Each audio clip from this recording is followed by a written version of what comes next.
Hello, friend. I'll be talking today a little bit about the new year coming up, and 2020 has been challenging, shall we say. That's a bit of an understatement, but it reminds me of a little storybook that a friend gave me years ago that they had hand drawn. It was just a little stapled together booklet, but it was very sweet, and I wanted to share a little bit about it. It was hand drawn, just little line drawings of a little mouse. And the first page of the book was the little mouse standing there holding an umbrella with his little paw out, feeling the rain. And it said, "Into every life a little rain must fall." And then the next page was, "And sometimes it storms, and there's a hurricane."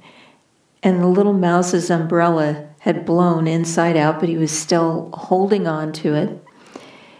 And then the next page was, "And there's hail and a rainstorm, and then the snow falls, and the little mouse is still holding his inside-out umbrella, and he's up to his nose in snow." And then the next page is, "And then an earthquake could happen, or a meteor hit the earth," and the little mouse is vibrating, and then all the snow falls off of him, and he's still limply holding his little inside-out umbrella.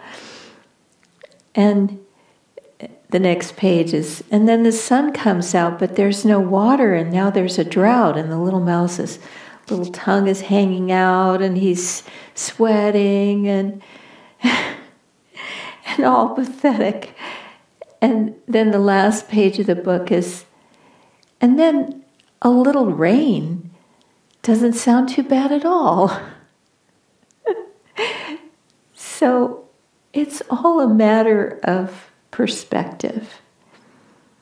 We remember the tremendous freedom that we had to go into grocery stores any time of the day or night and freely shop this abundance of food and so much of everything, especially in this country. There's just no end to the shopping possibilities, and not to mention all the travel and all the movement that we could do, everything that we could possibly want, any place we would possibly want to go, or so much freedom, and of course free to be with our loved ones anytime and have parties and gatherings and Sunday services and everything.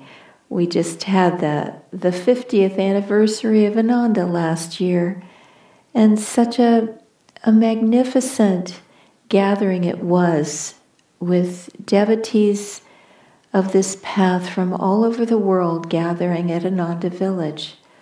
And we didn't think a thing about the travel or being in close proximity, or what an incredible blessing it was to be able to gather.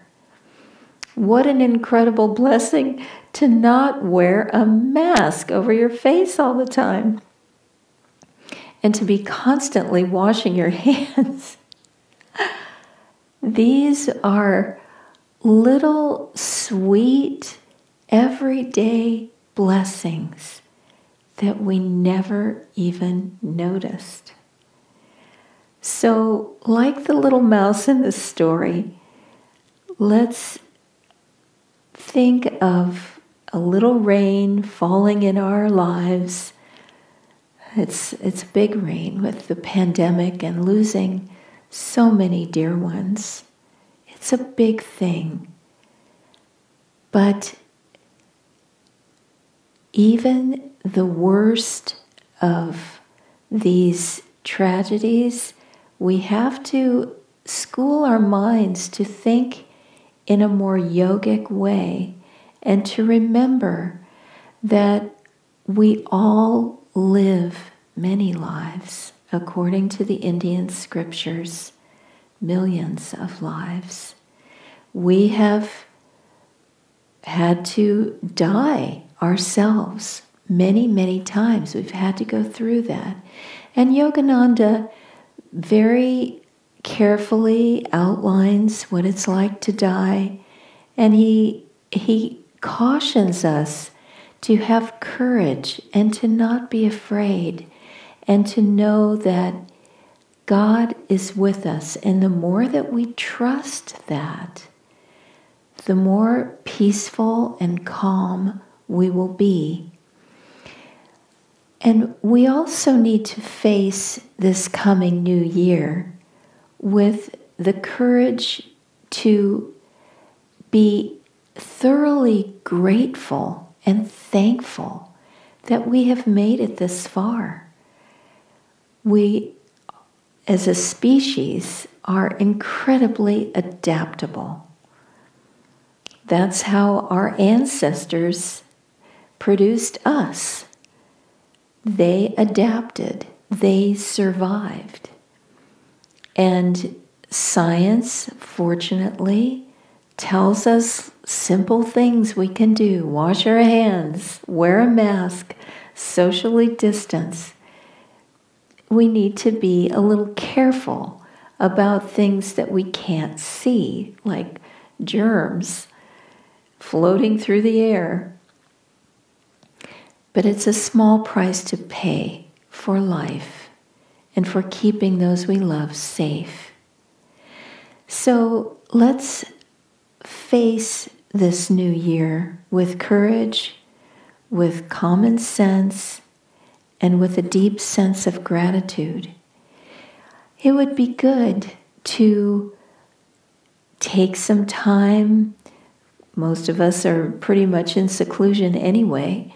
But for example, Dharmadas and I are going to take just a couple of days and turn off the phones, turn off the computers. We don't have television or radio, but if you have those, you could turn those off too. And just have an analog moment instead of being constantly bombarded by the digital world. Go inside more. Go to your meditation room. Meditate as deeply as you can. Offer yourself in love to the divine consciousness. Try to become very, very still. It is in stillness that we experience God's presence.